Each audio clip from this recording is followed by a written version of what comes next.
大语文千万字，大家要跟大家做伙来捌一字。新的一年有惯势咧用记事本的人，都会换一本新的。今仔日要甲大家小解这一字就是记，读过一记第三条。照古早大语字典解说讲，这个记就是抄写的意思。咱讲是记录、记事、记效，也有记号。嘛有人讲是记认。另外，这个记嘛有藏伫心肝内的意思。咱讲是记忆、记忆，嘛有人讲是记性。较早若是讲一个人真好记忆，咱讲伊是好记才；若是藏伫心肝内，也佫会特别少念，咱讲是纪念。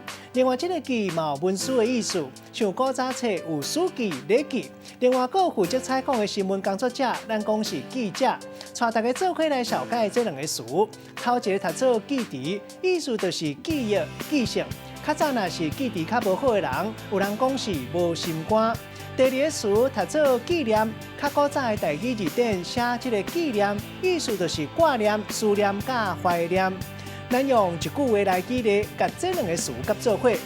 比如讲，为了要纪念空军烈士陈怀生，台北市空军子弟学校落尾改做怀生国小甲怀生国中。希望大家会记得伊为国牺牲的这段历史，嘛应该继续留伫大家记忆。今仔日小解这一字读做记，提供给观众朋友来参考。